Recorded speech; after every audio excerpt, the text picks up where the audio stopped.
Welcome to Jumpstart Your Joy. I'm your host, Paula Jenkins. I invite you to join me as we explore how inspiring people have chosen joy in their lives and what they have to share with us about how to jumpstart joy in the world. Plus, how do we follow our own hearts, find work that lights us up while mindfully noticing the role joy plays in our own journey.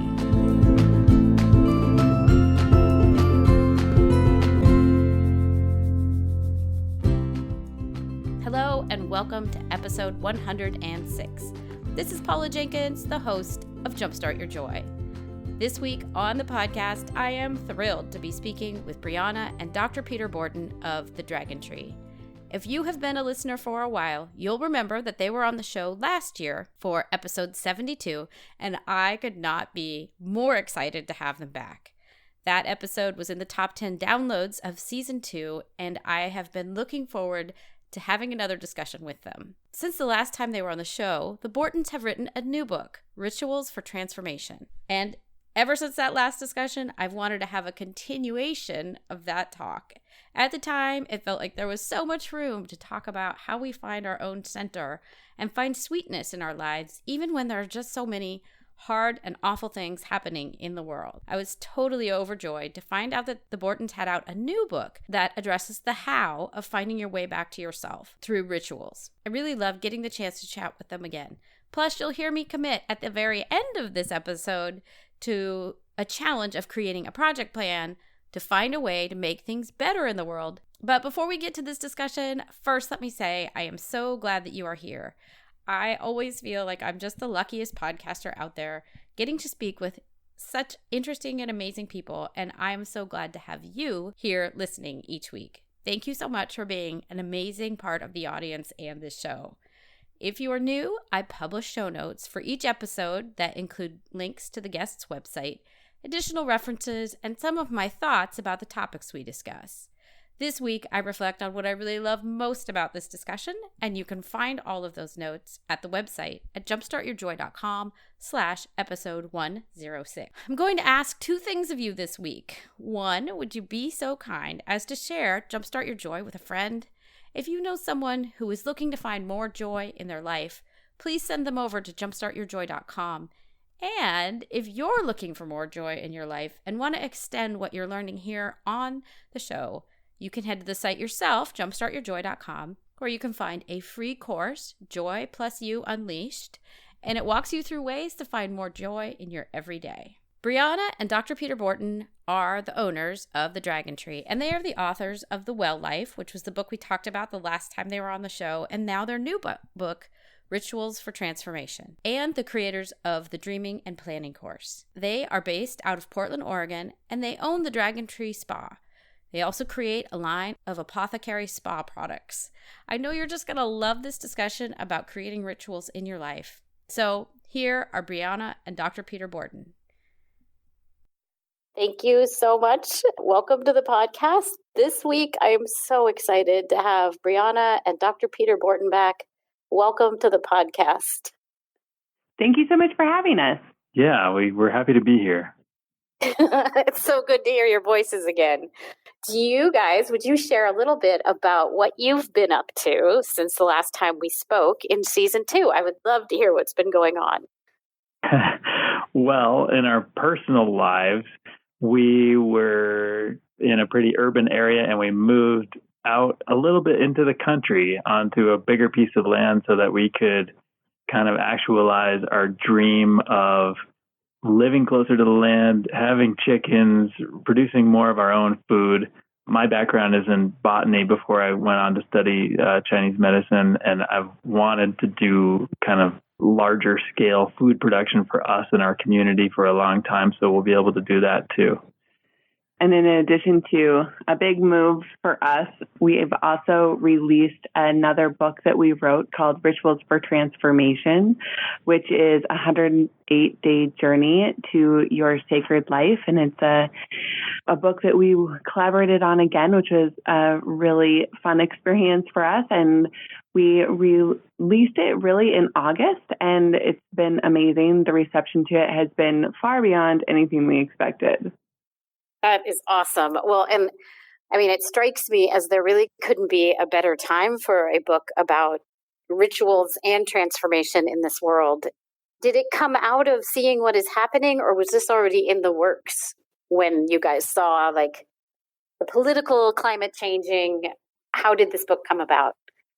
It was already in the works, but the changing political climate just impressed upon us how important it was to be putting out this kind of teaching material.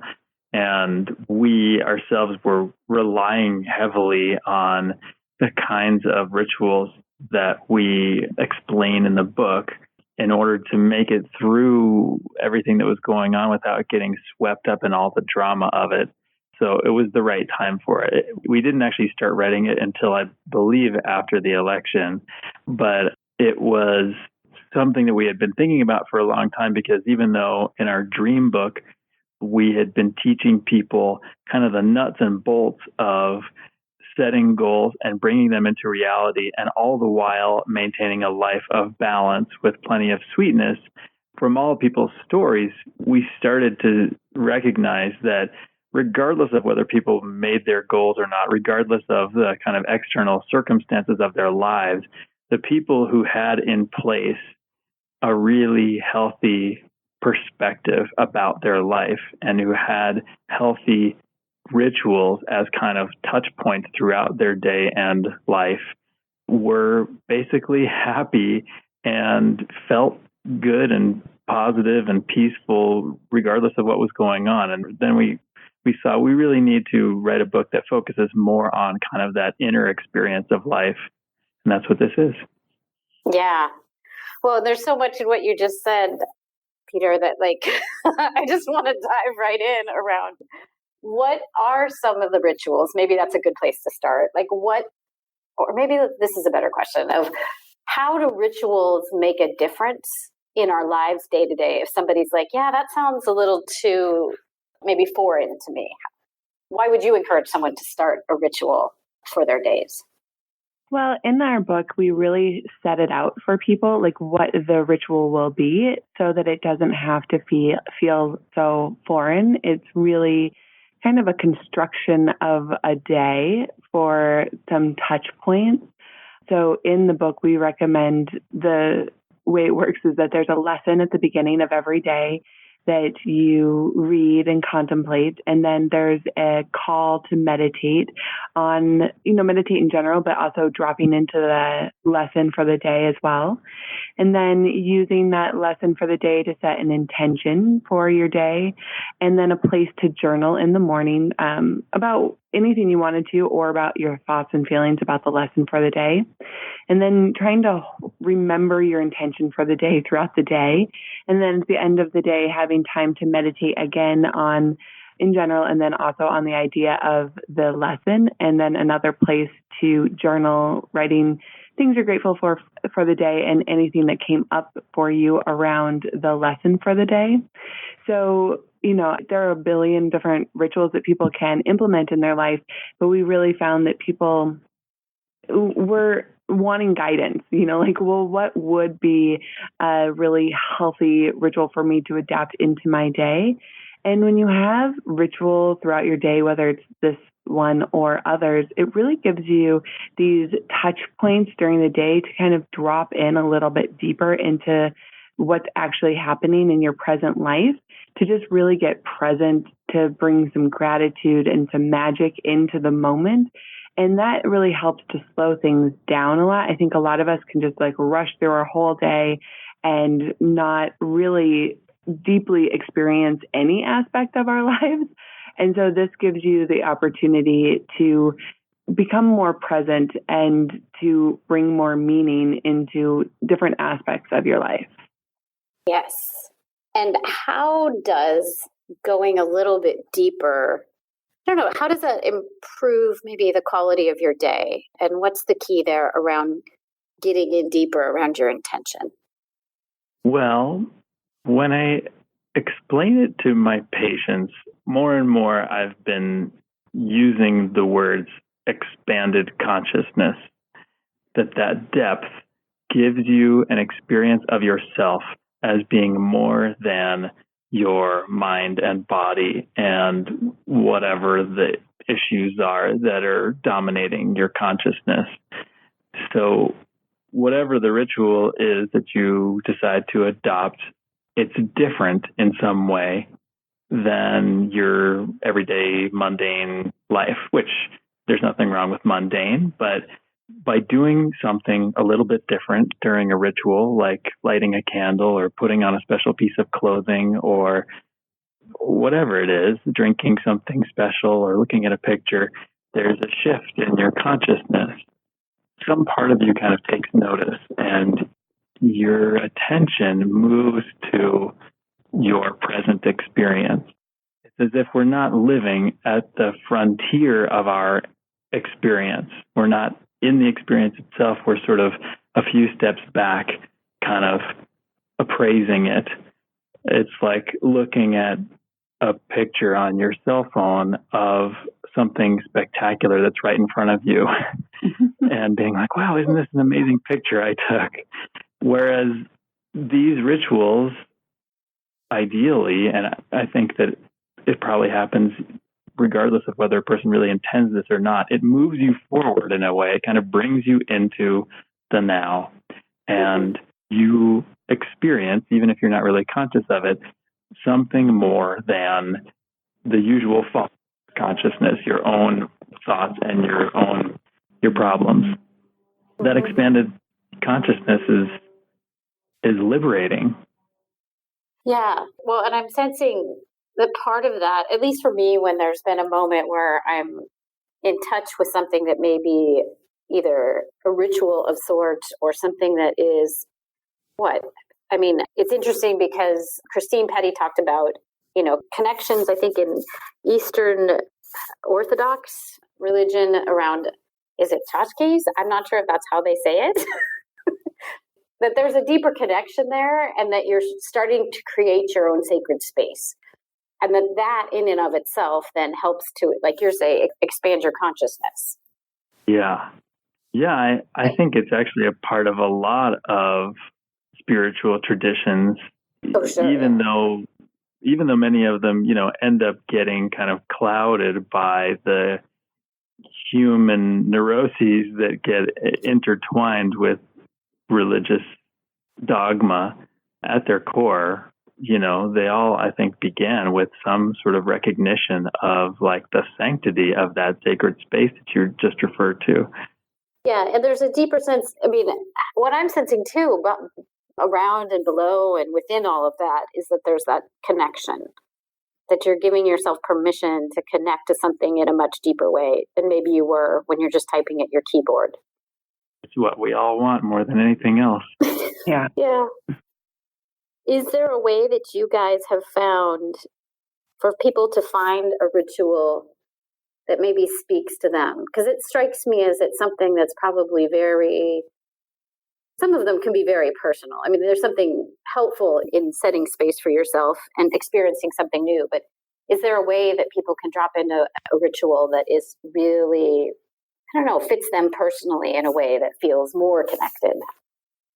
I guess when I'm feeling into that question, I really feel like sometimes the ability to really get quiet with yourself in meditation or in prayer and really see what emerges as times in your life that you would like to set aside as special, because those are really great opportunities to create ritual.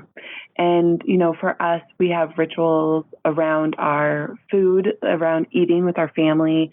We say certain things, we do certain things, because we believe that when we are, absorbing nutrients from the planet, it's a really good time to create some specialness around that so we don't forget what we're doing and we don't lose the specialness of that moment. So I guess for any individual, if they were wanting to create something very unique for themselves around ritual, to start really looking at, well, what do you value and what do you not want to lose touch with? How do you want to bring more specialness back? And what kinds of times or places are you wanting to really stop and take notice of? Because anytime that you want to stop and take notice of what is happening in the present is a good time for a ritual.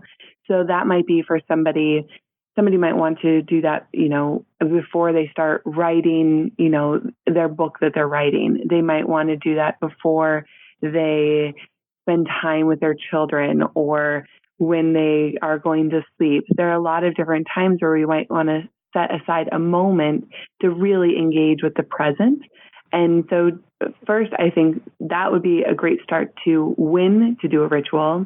And then we really encourage people to use the elements as a nice base as to how to start a ritual, what you could incorporate, lighting a candle to bring fire in, making a beautiful space, maybe with crystals to bring earth in, just really looking around at what might inspire you with beauty or with the elements and bringing those things into your rituals so that you can just be more connected in that way.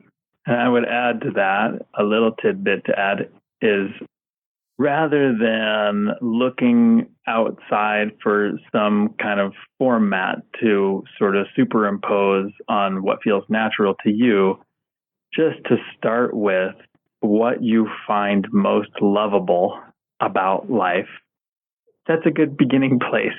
If you find it easiest to get into an experience of love and joy when you think of a certain person or when you're with your kids or when you're out in the garden, that's a nice beginning point to help you sort of stoke that feeling of presence and expansiveness. And then you might try intending that those feelings open up and expand to include more and more of the world, so that you start with something you find lovable as a basis for your ritual and intend that that's sort of a portal for that lovableness to spread. I like that, because as you guys were saying that, I was thinking, there's been moments in my own life where, I'm thinking of a particular moment, I think it was around my 18th birthday, where we just happened to be up. Okay, let me tell a story. But we happened to be up in the Berkeley Hills, and Paul McCartney was playing below us at the Greek Theater. And I just, in that moment, went, whoa, this is special. It's almost this is a moment I want to shut my eyes and take a capture of this and feel all of it and see all of it. And I want to be able to get back here. And so I kind of think even though it was, so many years ago, I set the intention of, oh, wow, I really want to remember this. And there's no way a real camera could really capture it because it's so much bigger than that. So of that, then would I take that piece of connection? There's a piece of connection and wanting to remember the things that I felt that were loving about that moment. Is there a way to turn that into a ritual to revisit that? Or is it something that I could just intentionally go back to if there was a hard day or a moment that I really just needed to feel the connection with those people in that time? Yeah. I sort of think of it as pressing the save button of your consciousness, intending an imprint as, a memory on a really deep level so that it does become something you can retrieve and re-experience. And the more things we sort of store in that repository of goodness, the easier it is to access that common state that they all have. Yeah. Yeah, and I'd also say, if there's something that reminds you of such an event, a rock or a picture or whatever, if you put that on in a sacred place for you, whether that's an altar or, maybe it's your kitchen counter, but whatever place is where you want to create a ritual, then it's a nice way to kind of bring the essence of that feeling into that space for you. And that can be a really nice way to set the stage for whatever ritual you're going to do.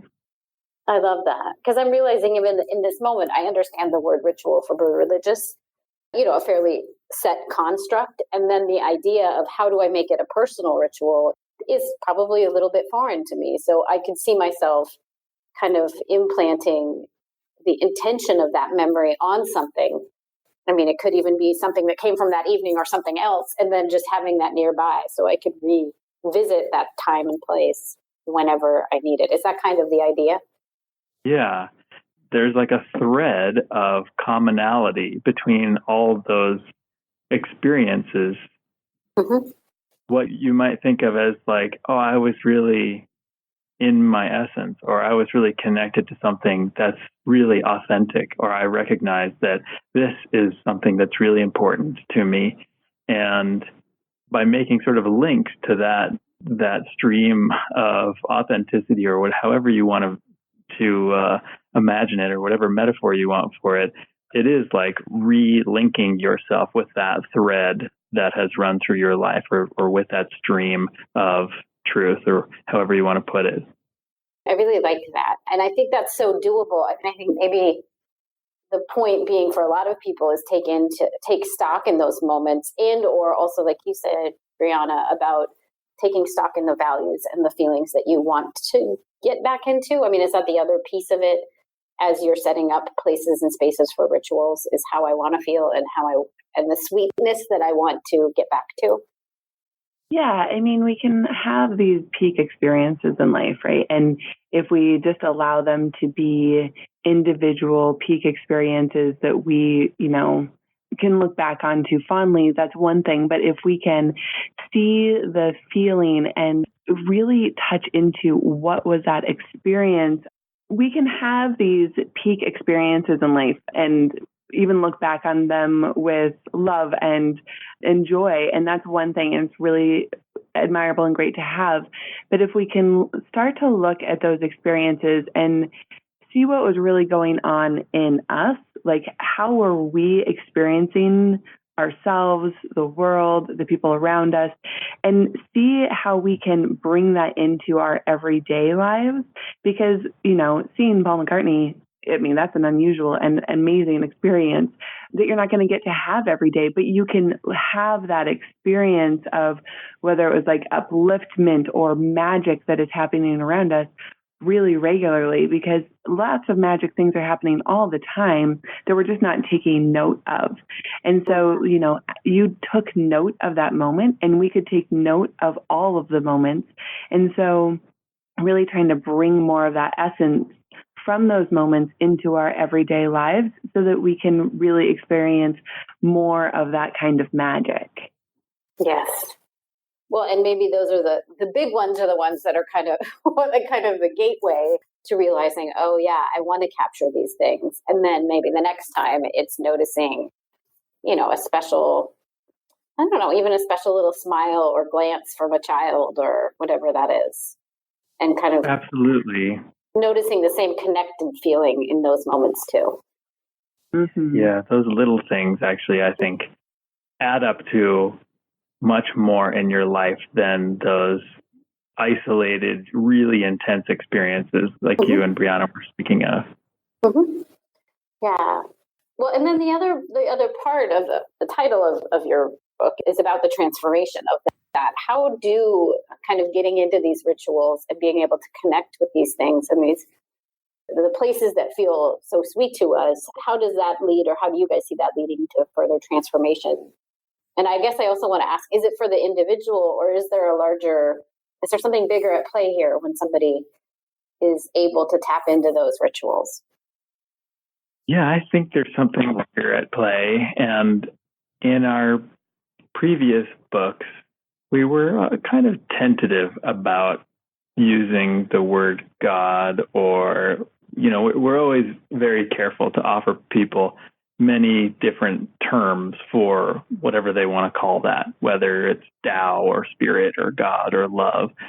I wouldn't say we tiptoed around it, but we recognized the potential for people to be put off and to associate that stuff with religion and maybe negative experiences otherwise in their life. And yet we had so many personal and professional experiences where a thing that was transformative in, like a quantum change in quality of life, that we felt like we had to be really frank about it in this one. And, it's like the recognition that all of your attention has been on the tiniest little tip of an iceberg, and that there's this vastness that you are that is accessible to you and gives you a perspective that makes all of the things that tend to sweep us up in drama and suffering seem rather insignificant in comparison, which isn't to say that when you have an experience of your highest self that you just stop caring about the little things, but they aren't able to monopolize your attention in the same way. And that's a transformation. It might not require that you quit your job or end your marriage or any of the other things that I think people fear a spiritual awakening is likely to produce in them. More likely is that it's going to alter the fundamental presence that you bring to all of those things, and you're going to feel a lot more free in terms of how you show up. Yeah, I agree with everything Peter said. I actually think that a lot of the time I think about the other books that we've written, and they're so good at like helping people live this human life, like how to like being human 101 or something, like how to survive and set goals and make things happen and wonderful things to understand as a human, and even how to deal with your mind and all of the ways in which it thwarts our efforts. And yeah, I feel like this book is really, has the potential to change how you even view being human, how you experience life and your truest, highest self, and how that's involved in that. And when you have a huge perspective shift from maybe having a glimpse that there's something more to feeling really like you are embodying that something greater than yourself. Yeah. There's something so interesting about that. One, just that whole internal versus external landscape piece around kind of until we are willing to be vulnerable and go inside and kind of set that stage. We spend a lot of time trying to make the outside, ordered and look good and feel right. But until we've gone internally, it's kind of hard to put all the outside things in order. At least that's my experience, having been through coach training and all that as well, is I feel like I've got this deep well now of things that I can access. And it's a lot harder to rock the ship, if you will, now that I know what's inside. And then the external pieces seem to have ordered themselves. I don't know if that's what you guys have seen and experienced as well. Oh, absolutely. And a lot of times people's efforts to control the external, maybe they disappear or they become gentler in some way. And yeah, I mean, everyone has free will. And so for a lot of people who have a worldview whereby they expect circumstances outside themselves to produce happiness and peace and balance and joy in them, it can be extremely frustrating to try to control all of those things, especially since very few of us had any training in that kind of thing.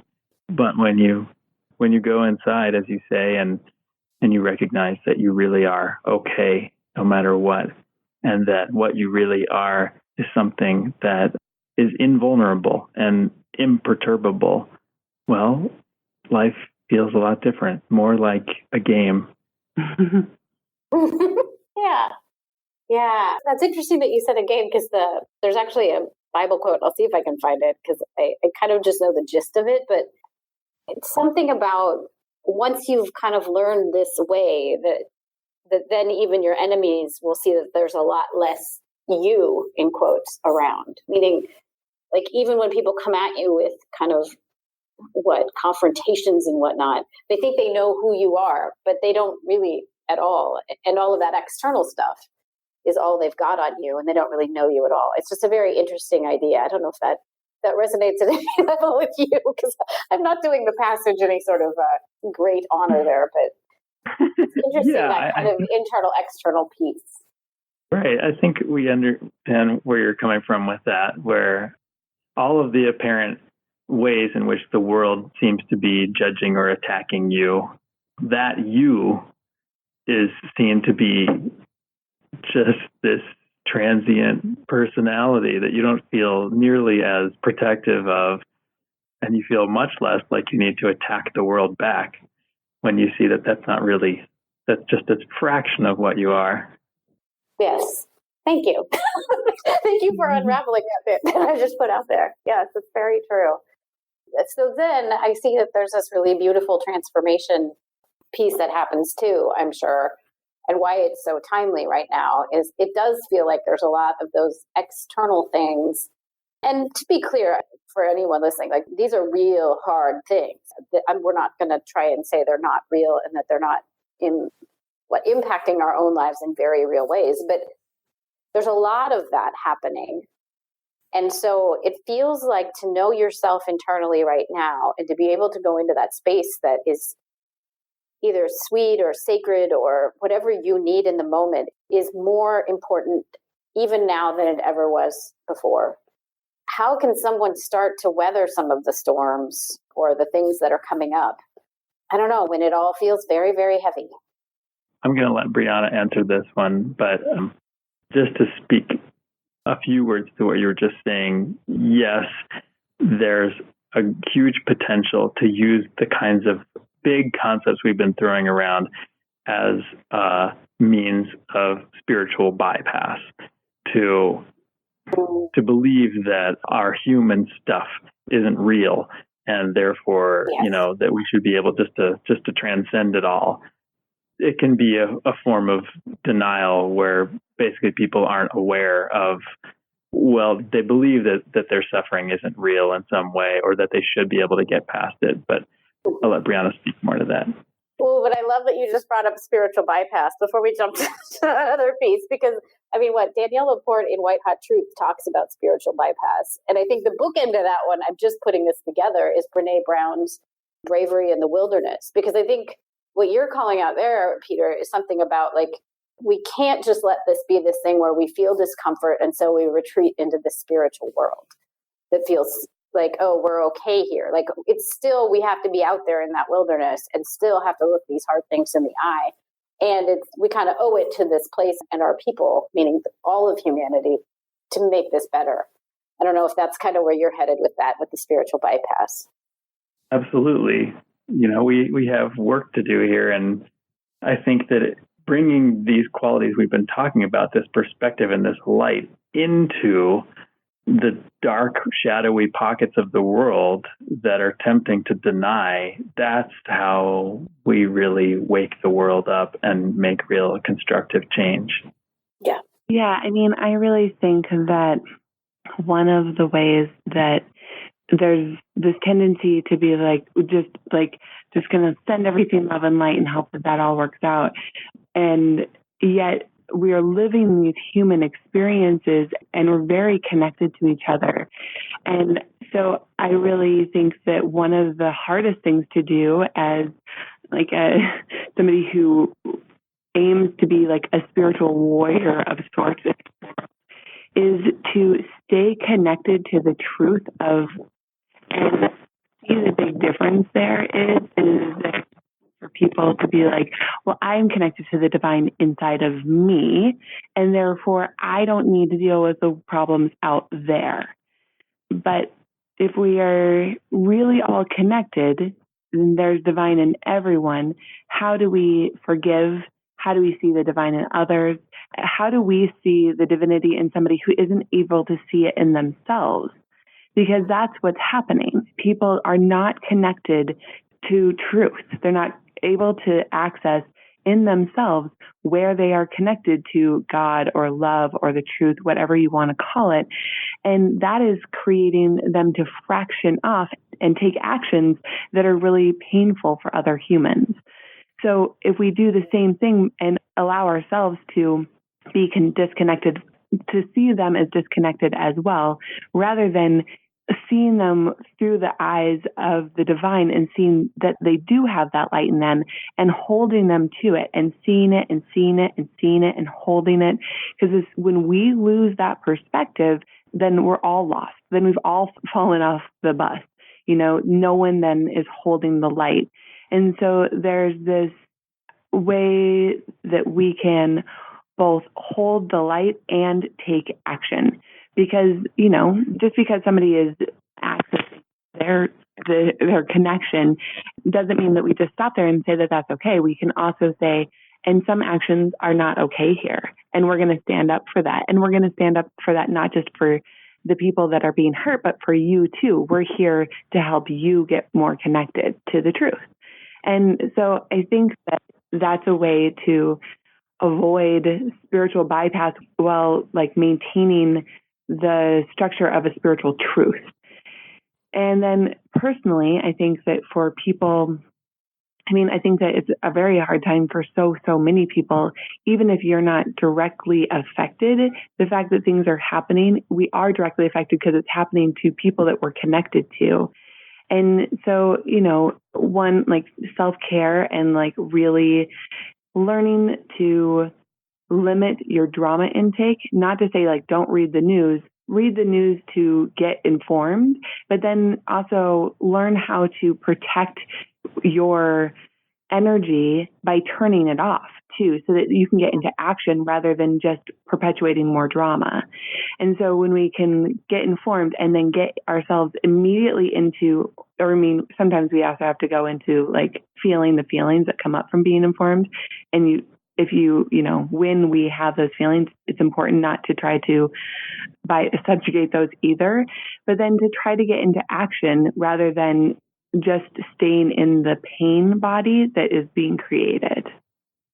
Yes. Oh, yes. There's so much goodness right there. I love what you were saying about it being our responsibility and part of our journey here. I'm paraphrasing, but to show everyone hey, I see your divinity. I acknowledge your divinity, and I'm going to hold you to it.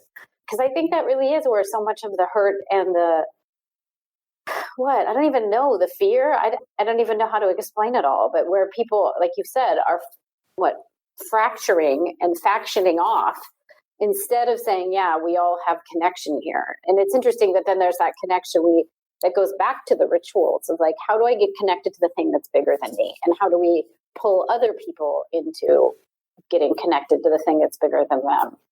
Yeah. I think that tendency that you've both been speaking of, it's kind of a necessary prerequisite to being able to judge and condemn and reject the facets of the world and of the human population that we dislike or are uncomfortable with or disagree with.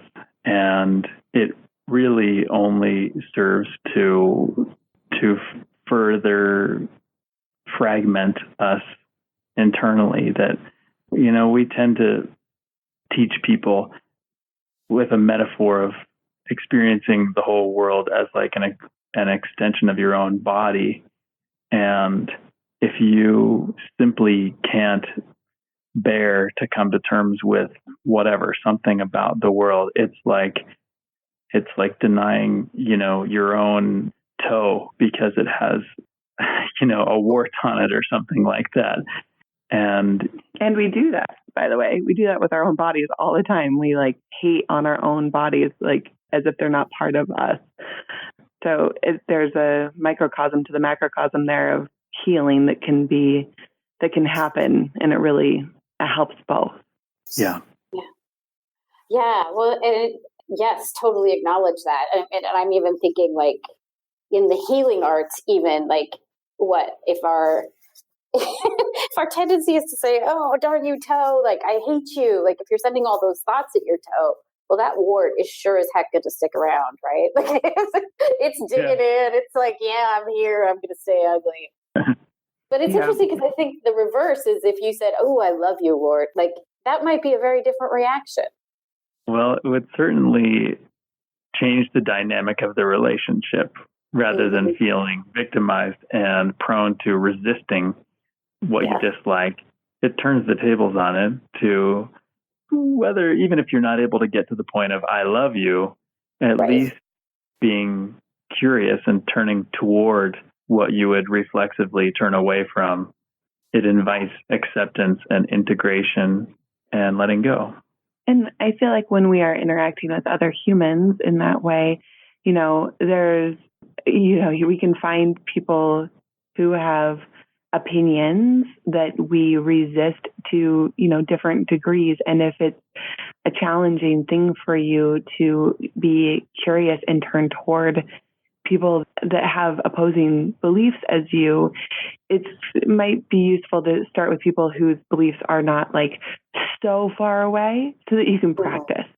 Because it just won't be real if you start with somebody who you object to what they say to such a degree that it's like painful for you to be in conversation with them. It will be very hard to be real about being curious and, turning toward them.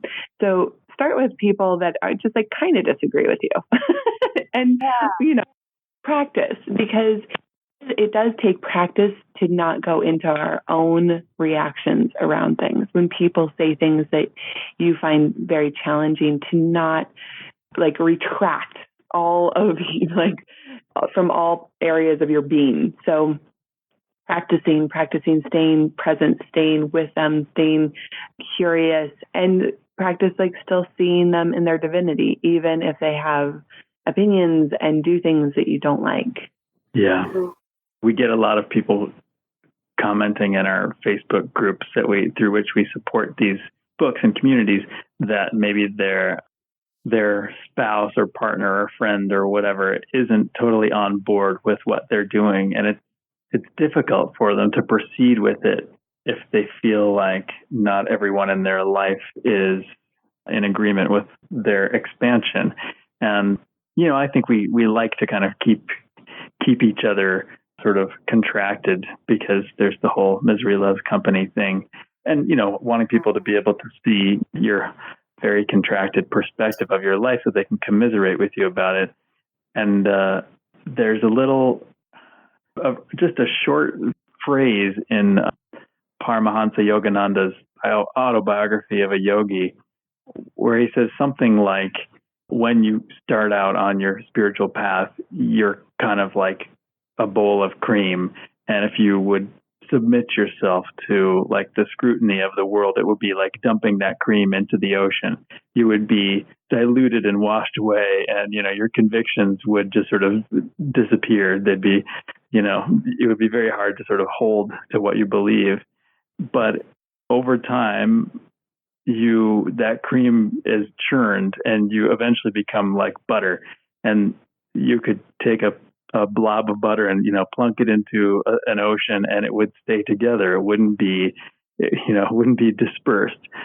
So that's kind of what happens when you have an ongoing practice, and you challenge yourself little by little to be in the midst of people who don't see eye to eye with you, and expect that it's likely for you to be a little bit tossed around like you would in an ocean. Yeah. Well, and how, or what is the best way? I mean, because since the action of either inviting people, what is this question? Something around how do we take the action to then, as you guys have said, remain kind of curious and also get out of our own comfort zone? Because I think that's where a lot of us are stuck. Like you've said, that folks are looking for ways. How do I continue on this path, both of my own spiritual awareness, but also of the transformation that we all need to face for the betterment of the planet? How do we do that? How do we become the butter? And how do we go out and invite others into this vision? Brianna's great at it. I'm inspired all the time by her willingness to be who she really is and do her work in a broader and broader audience. So it means, not just sharing your convictions with your little group of friends who are bound to agree with you, but little by little bringing your work into places that you don't feel entirely comfortable. And a willingness to be uncomfortable is, probably the most valuable tool in that that process. And Brianna's nodding. So I'm just like nodding so much because I'm like, yes, being uncomfortable, being willing to be uncomfortable and not have it be that you then have to attack what is making you uncomfortable. That is really key, because you're going to get uncomfortable. But then if you go into attack, you then, in my opinion, you end up losing a lot of the sight of like what your real like mission is here. And so, I mean, I do work with a lot of people to try to get people back in touch with their essence, which is like what we talk about in the Rituals for Transformation book a lot. It's like the main goal is like, get in touch with your divinity, get in touch with your essence, bringing you back there, and then helping you find where your purpose is. What are you here for? What do you stand for? And then how can you align that from the inside to the outside? And this is where I think it gets really hard for people. We have this desire like bubbling up inside of us to create, to stand for something, to, make a difference in the world. And that comes from a real genuine place in us. And then we often then go take actions that are also kind of innate to us. Like we're like, I must do something. So we go and take actions, but there's an alignment process that's often kind of missing or misaligned, where you're aligning your inner truth with your outer actions.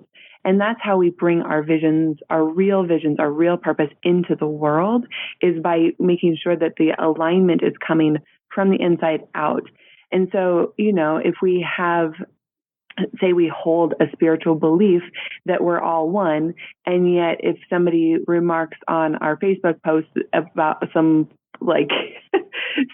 that is a charged subject and they disagree with us, how easily we then cut into them. That's like, that means your actions aren't aligned with your inner truth. And so just keep coming back to like checking in to see how we can align our spiritual truth with our inspired action, and having that be a system that doesn't have breaks in it. Because when we can make that all aligned in the flow, we are able to make a bigger difference in the world, and we're not thwarted by things not going our way in every moment, because we have the stability of where we're coming from that we can keep tapping back into. And so that means you can use your voice, you can donate money, you can take action, and you can also be like holding the truth and holding the light at the same time. And I think that it's a challenging thing to do. And that's what we're here for. It's like, why were we born at this time? We are born now for this challenge. We asked for this. We're here for this. And we can do it. I really believe that we can do it.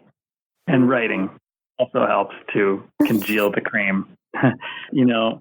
There's this thing in like planning where it's like, if it isn't written down, it isn't real. And I think it's kind of true for the emergence of truth in you, that it's one thing to sort of think about it, but when we pick up a pen in our hand and we, invoke that neurological connection between our brain and our hand and turn it into words on a piece of paper, it becomes that much more real for us. And that's why we wanted there to be a journaling component in this book.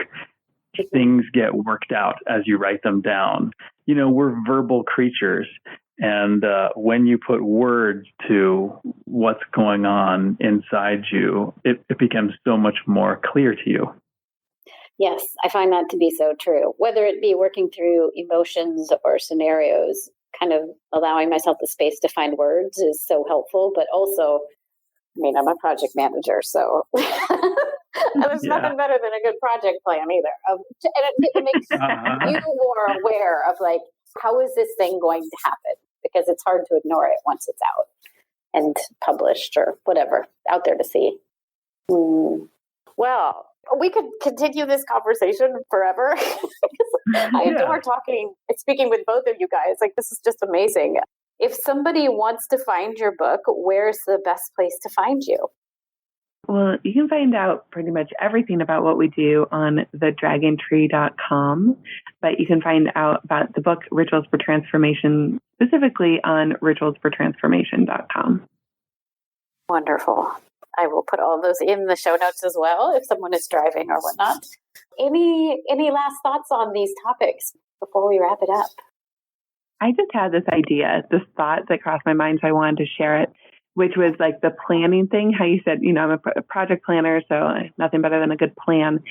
And I thought, you know what? I'm going to take on a challenge of like, how do we even make a plan for things to get better?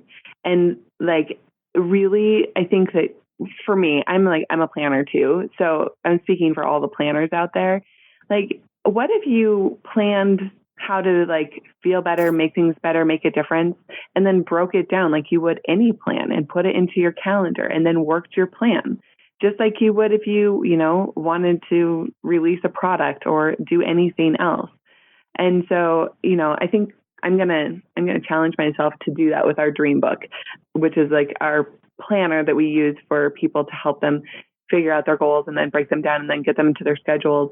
So I think that I just feel like it's an interesting question to ponder. Like, how can you do that? It's even just doing your part to make that happen. Yes, and I'll take you up on this challenge too. I'm thinking I could do a plan of how to make more connection, whether that be with the community around this show or just kind of the group of people I already interface with in life and with the show. I will put a plan together for that. And if we both want to share that, Peter, I don't know if you have a plan you need to work on, but you're welcome to join this party. I love you people who really thrive in the realm of structure. Yeah. I tend to thrive more in the realm of space, but structure is so important. And one of our most beloved and influential teachers, this guy, Matt Garrigan, who we worked with years and years ago, used to guide people to develop plans with a strong element of kind of magic involved, where you would set forth a plan to make something happen, whereby the agreements that would support that plan, the sort of nuts and bolts of the plan structure, wouldn't necessarily directly produce that outcome. But the overall agreement is that, let's say, the world is going to be a more peaceful and happy place. And the agreements that are going to cause that plan to become reality are, I'm going to brush my teeth twice a day, and I'm going to give, 10% of my income to charity, or whatever it is. You just have you've created this overall structure. And even if you can't necessarily see all the dots that you need to connect to make that kind of global change happen, you've set it out with the intention that it's going to occur if you simply put one foot in front of the other and keep your agreements, because our words are powerful business. Well, I want to say thank you so much for being on the show and coming back. And I look forward to being in continued connection with you both. Thank you so much. Yeah, thank you so much. Thank you. It's wonderful talking with you, and it's great to. This is like the perennial conversation. Yeah. Briana and Peter, thank you so much for joining me this week. It was a real treat getting to speak with you again, and I am so inspired to follow the plan that I laid out about how to make things better, just like we discussed. If you guys want to see that, it's over on the website, jumpstartyourjoy.com/episode 106. Briana and Peter, I just want to say thank you for sharing your wisdom on creating rituals in our lives and inspiring us to align our inner truths with our outer actions. If you want to learn more about the Bortens, you can find them at thedragontree.com, or you can head to the website where I will have links to their site. It's at jumpstartyourjoy.com/episode 106. And over there, I will be outlining my steps that I committed to in the challenge about a project plan on how to make the world a better place. So go check those out. If you want to tag me with your own response to that challenge and how you're going to make the world a better place, you can put that on any social media and tag it at Jumpstart Your Joy. I would love to see all of them. While you're over at the site, be sure and check out the Joy Plus You Unleashed e-course. Next week on the show, I am so thrilled to have Kelly Kassow on the show. Kelly is the CEO of the Ford Institute, which is the foundation that was put together by Debbie Ford, who is the author of The Dark Side of the Light Chasers and A Spiritual Divorce. Kelly joins me to talk about her new book, The Integrity Advantage, which is absolutely amazing, and it comes out on November 7th. It comes out the very same day that episode is coming out. I adored getting to speak with Kelly, and I know you'll want to catch everything she has to say about integrity, how we can all spiral up together, and how to get into alignment with your own enlightenment. Come back next week for that interview with Kelly, and until then, I hope that your days are filled with so much joy.